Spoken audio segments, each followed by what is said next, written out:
বিএনপির চেয়ারপারসন খালেদা জিয়ার উপদেষ্টা আবুল খায়ের ভূঁইয়া বলেছেন, আমরা শান্তিপূর্ণ উপায়ে রাজনৈতিক সহাবস্থান চাই। শনিবার সন্ধ্যায় লক্ষ্মীপুরের ৭ নভেম্বর বিপ্লব ও সংহতি দিবস উপলক্ষে আয়োজিত গণসংহতি সমাবেশে তিনি এ কথা বলেন। সদর উপজেলা বিএনপি ব্যানারের দালাল বাজার ডিগ্রি কলেজ মাঠে এ আয়োজন করা হয়। আবুল খায়ের ভূঁইয়া বলেন, আমরা শান্তিপূর্ণ ভোটের জন্য রাজনীতি করেছি। জনগণ আমাদের সঙ্গে আছে। যত ষড়যন্ত্র চক্রান্ত করা হোক না কেন, এদেশের মা বোনেরা সহ সবাই ঐক্যবদ্ধ হয়েছে।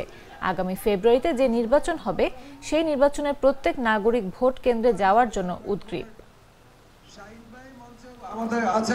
আজকে বাংলাদেশ রাজনীতি যে দল আমাদের, এটা বিশাল দলে পরিণত হয়েছে।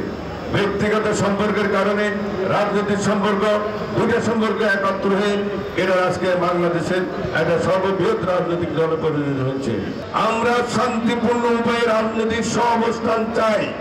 শান্তিপূর্ণ উপায়ে আমরা ভোটের জন্য রাজনীতি করেছি। হাসিনা ফ্যাসিস্ট আমার নেত্রী বেগম খালেদা জিয়া বিনা অপরাধে বিনা কারণে তাকে দীর্ঘদিন কারাগারে অন্তরাল রাখিয়ে সেখানে সব প্রয়োজনের মাধ্যমে হত্যার চেষ্টা করা হয়েছিল। আমার নেতা তারেক রহমানের উপর নির্যাতন করা হয়েছে, তাকে হত্যার চেষ্টা করা হয়েছে। আল্লাহর অশেষ রহমত, তিনি বেঁচে গিয়েছেন। 4 গুণ শক্তিশালী এনজাইম ও অধিক ফেনা সমৃদ্ধ অরিক সিলভার ওয়াশ মাত্র 70 টাকায়।